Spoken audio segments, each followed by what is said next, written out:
On the power of retweets, don't underestimate the usefulness of a retweet, and don't think that it's the same as a tweet. Retweeting can help you increase your following and get your content retweeted.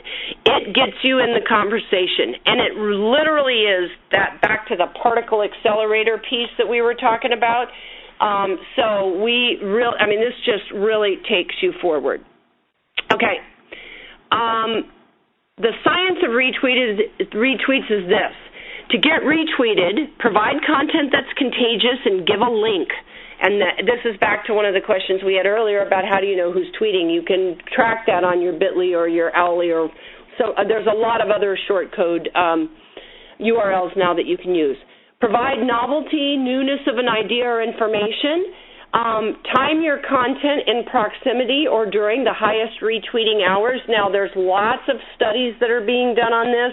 Some people think retweeting happens more at lunchtime. Other people say it's 3 to midnight. I think it's different for different industries, and you'll all be surprised to know that people are actually figuring this out. Also, Friday is the highest retweeting day, so that's what people say. Just looking to see if we had any new questions. Terry, do we have any new questions coming in? Well, one of the questions was at what point, this goes back to following, back to the follow strategy. When do you decide to follow only those that matter to you and then unfollow others? It's an ongoing process. It really is. And let me say this, this is all about finding and being found. It's not about exclusion. So one of the things that you have to decide, both from a branding standpoint, but if you're doing personal branding or small business or nonprofit, et cetera, the more people that are involved, the bigger the network becomes. And then the bigger the benefit potentially becomes. If you're keeping an exclusive network, people certainly appreciate your privacy on that, but it kind of defeats the purpose. You might be better off just communicating via email to those people that you want in a private network versus being in a social network, because the whole idea of social is to be social.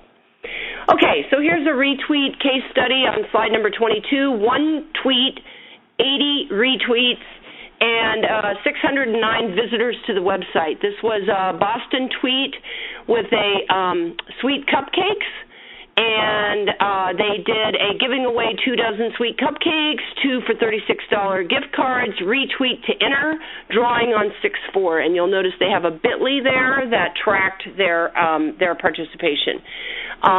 So they were really able to, accelerate one message. So what you really want on slide 24 is you want people to participate. So what you're trying to do is get people to do something timely.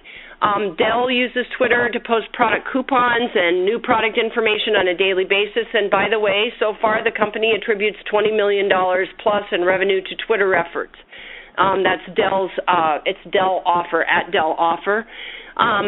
You can also prompt customers to participate or clients or partners to participate with incentives. Designating employees to tweet for the company makes the business feel real, and customers are likely to talk to someone who would be their friend. Best Buy does this with a whole army of people that tweet on their behalf. And you can also answer questions and offer advice. You can provide tips, related information about your brand or company or industry. If you're in a green industry, that green is and sustainable is huge on Twitter, and people share ideas about recycling and events and things that are going on, but you can take this into any industry, travel, retail, etc.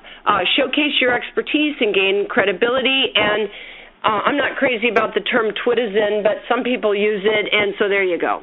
But you add value to gain and keep followers. That's the primary thing. Again, back to the art of conversation. Conversation is not one way. It is two ways. And people will not listen to you, i.e. follow you, if you don't have something of value to share with them. And that's a true statement in the cocktail parties and barbecues you go to, and it's a true statement at Twitter.